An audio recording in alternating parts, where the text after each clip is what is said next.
Hi there. Welcome to this edition of Fuel for Thought. My name is Guido Vildozo. I'm an associate director for our consulting group at S&P Global Mobility.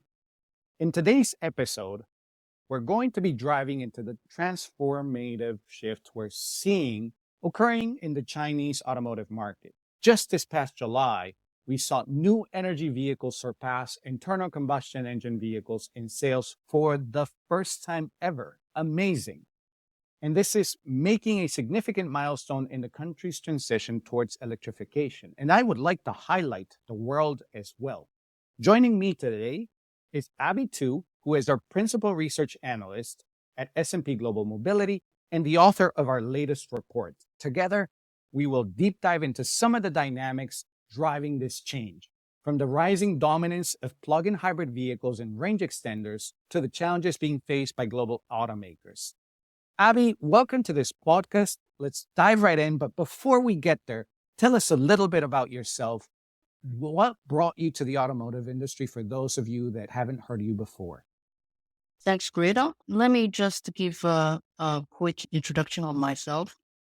I work with auto intelligence team in S&P Global Mobility since 2018. My focus is on the Chinese auto market. So I study Chinese car makers' strategies, also global car makers' strategies in China, and also follow market trends. That's my key areas in automotive research.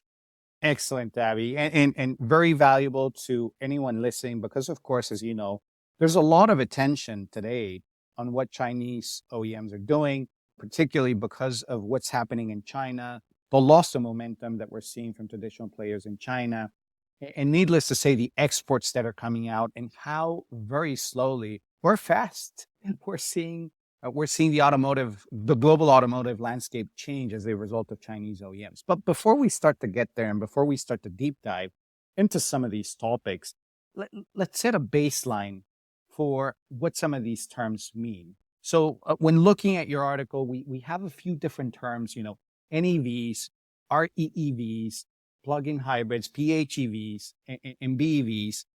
Tell us a little bit about what are the differences between these technologies and particularly the definition of how the Chinese government sees NEVs that may be different to other governments around the world. So if you could just provide a little bit of background on these, it would be much appreciated to set that baseline for everyone listening today. Sure. Let's quickly go over these different types of EV. In the context of the Chinese market, NEV, NEV stands for new energy vehicle. Primarily, NEV includes battery electric vehicle, BEV, plug-in hybrid electric vehicle, PHEV, and REEV, which are range extended electric vehicle. Besides these three types, fuel cell electric vehicle also fall into the category of NEV, but because of their relatively low sales volumes, it is not our focus when we look at mainstream NEVs. So in a BEV, the vehicle gets its power from the battery only, so it's 100% electric. For PHEVs and REEVs, it can be quite similar from a consumer perspective. Both have rechargeable batteries and can travel only on battery power. The main difference between the two lies in the role the engine plays. So in the REEV, the engine recharges the battery to provide power to the electric motor, but the engine does not directly power the wheels. By comparison, in a PHEV, the engine plays a more active role propelling the vehicle. So that means it works with the electric motors to drive the wheels for the purpose of achieving better fuel efficiency. And also REEVs tend to have a larger battery than PHEVs. So in EV-only driving mode, and they are capable of delivering longer electric driving ranges.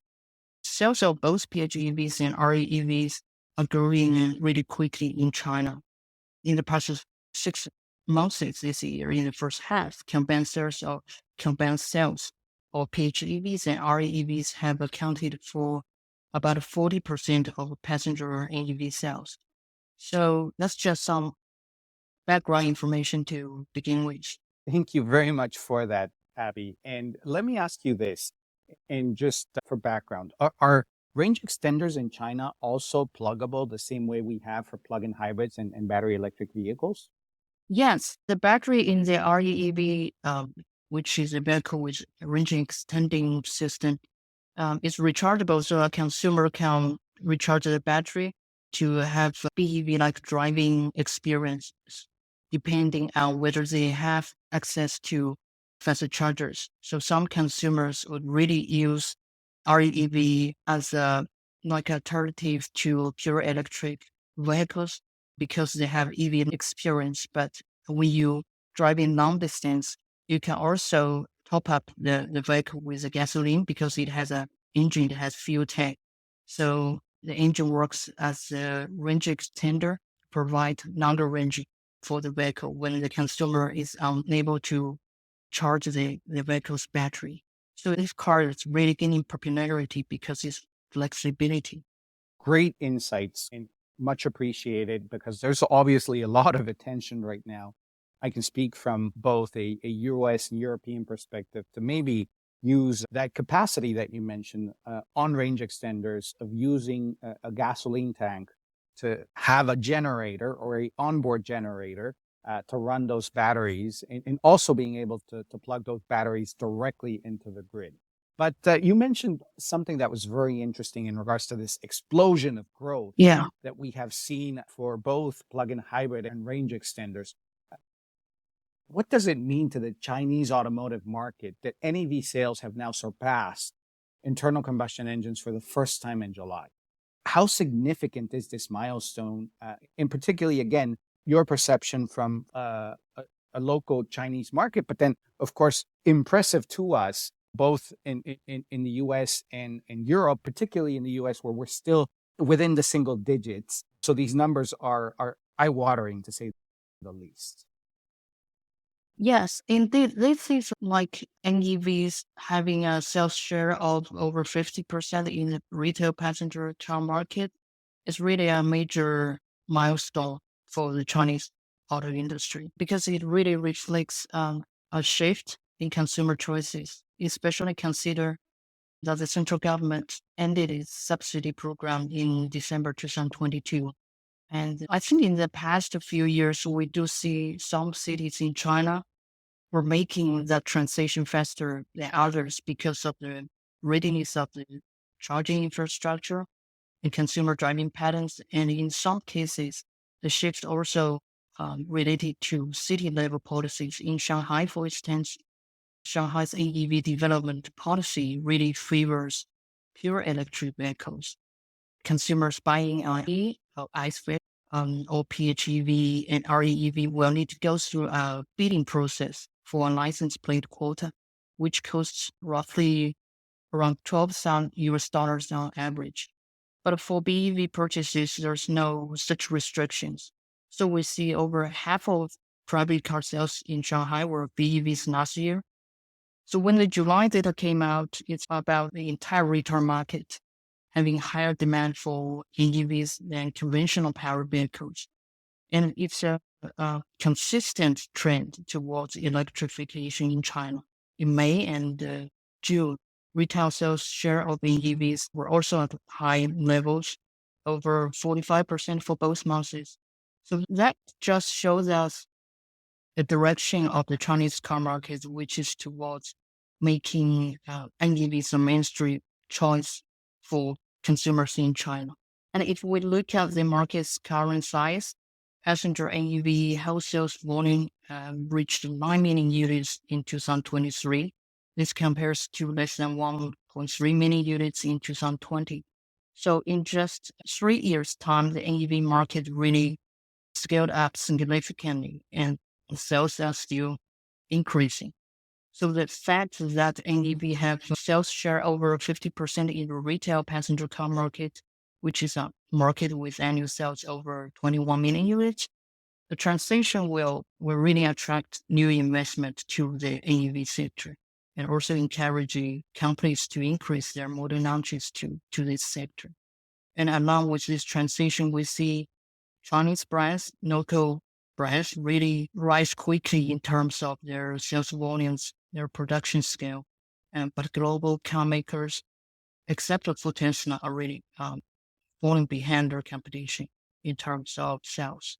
Impressive, and you bring a few points here that I would like to piece together, because we're now mentioning that the market is multiple times larger today than what it was a few years ago, and year to date sales are more than what we've had in the US during the entire year last year. So on that note, Abby, let's start to bring some of these elements Good. together. You mentioned that there was a withdrawal from government Right. subsidies in 2022, and we're seeing a shift on the consumer come into place, and also that you're seeing some cities in particular obviously push in a certain direction. Which one do you think was the strongest lever? Which one do you think was the weakest lever? And what brands would you say are benefiting the most? And is this really a consumer that is ready? Or is it brands that are lowering prices?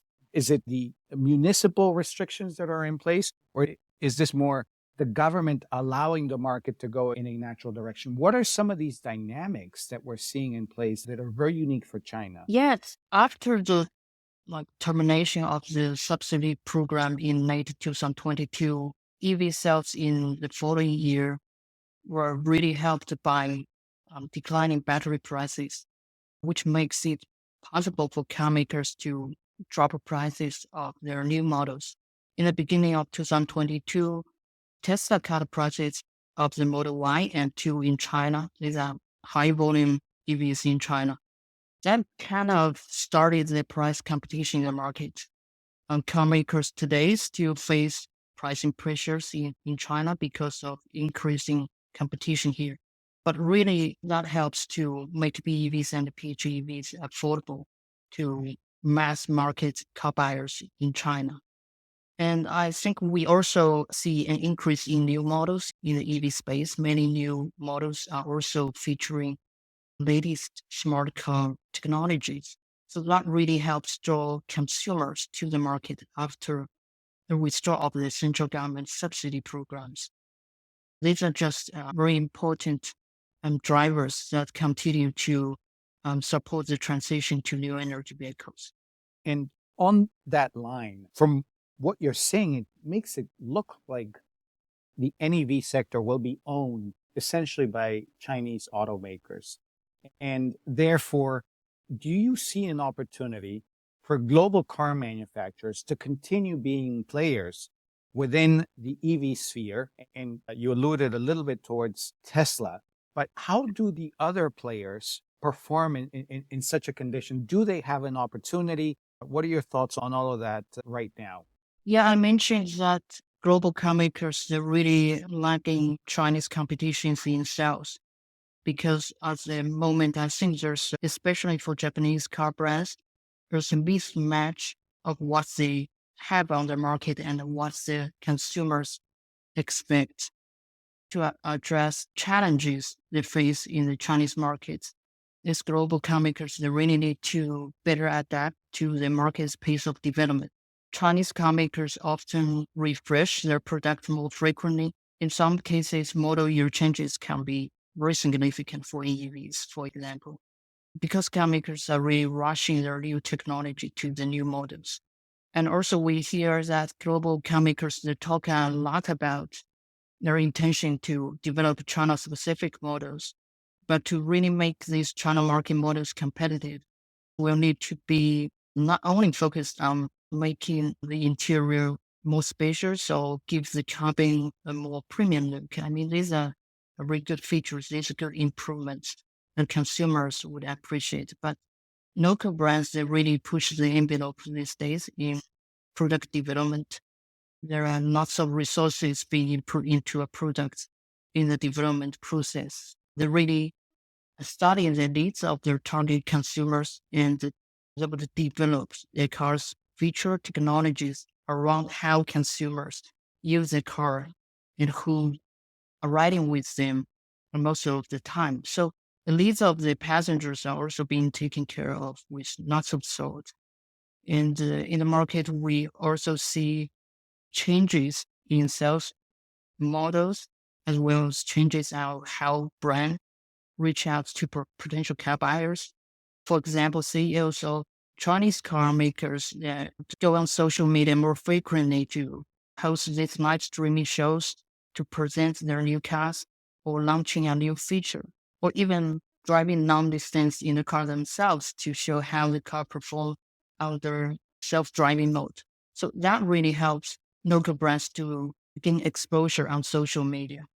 And another thing I think for global car makers to really address is the deployment of smart car technologies in EVs. It's really a big topic in the Chinese auto industry because smart cabin and smart automated driving technologies have already become the key differentiator of Chinese car makers' software-defined cars. So they're really technologies that are appealing to younger consumers in the market. So for global car makers, there are opportunities, of course, but these trends would really affect how they operate in the market and are really challenges they need to meet. Great point. Let me grab something of what you just said, China specific models. And I want to tie that over to some of the developments that we have seen throughout the last year, the partnerships with VW and XPeng, for example, or if we turn around and we start to think about the partnership between Leap Motors and Stellantis, let's start to think about how Chinese car manufacturers see themselves. Do you see them pursuing some of these global partnerships with these specific models, these technologies, these softwares that you are mentioning? Or do you believe that they will try to pursue this on their own? And this is a situation where we have basically peaked or crested from a partnership perspective, and that we will start to continue to see this trend that you mentioned, where the evolution of Chinese technologies within the automotive sector will become more prevalent around the world. How do you see this playing out? I think there are quite a lot to look forward to with regard to how well these partnerships will work out for companies. In the case of VW's investment in Expand, we see the focus of the partnership is really helping VW to develop an essential EV competency, creating the new digital architecture for its volume brand EV models. On the other hand, the two companies, their products do overlap in terms of core price segments and vehicle types. That makes them rivals in the market to a large degree.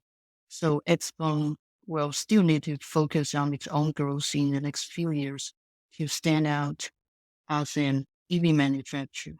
And I think within China on the higher level, these investments, global car makers, partnerships with their Chinese EV startups, to a large extent are viewed as the success of China's auto technology in this new EV era. Because prior to these EV partnerships, global car makers have long played the lead role in their collaboration with Chinese companies through their joint ventures, because they bring their global models to China and they also lead technology innovation. But in recent deals, the Chinese firms they are playing a central role sharing its EV know-how, especially their expertise in EV software architectures. So this shows you that Chinese companies that really rise in terms of their technology competency in the new energy vehicle market. Excellent point. And it is something that, on a personal note, I'm following very closely. And I think it leads in nicely to some of the concern, at least from a global automaker perspective. And it's exactly where you said that the technologies coming from these companies are becoming ambassadors to everything that the Chinese government would like to bring to the rest of the world. How do you see NEV exports performing, particularly when we're starting to see tariffs come in by the European Union? What are Chinese companies doing to change that? What sort of expansions do you see rerouting to other parts of the world? And similar to that tariff that we have seen in the European Union, we're seeing something comparable here in the US. But while that is happening, We see mention of car plants being set up all over the world, whether it's Hungary, whether it's Turkey, whether it's Mexico. How do you see this playing out? And what strategies do you believe that Chinese car companies are going to implement to continue that incredible role that they've had so far, becoming ambassador to how far Chinese technology has come over the recent years? Yes, I think in the past year, we do see Chinese car makers, they accelerated their pace of entering global markets. Behind these efforts to go global is their increasing confidence in their new generation models. Because in lots of markets, they are entering into the face competition from Japanese and South Korea car makers. These are major car makers having global operations. So outside of mainland China, in lots of markets, Chinese brand really need to put efforts into like sales network investment and also know local dealerships, as well as, like you mentioned, setting up assembly plants to really bring local manufacturing to these markets. And judging by the EU's provincial plans, it intends to apply different duty rates for different Chinese car makers.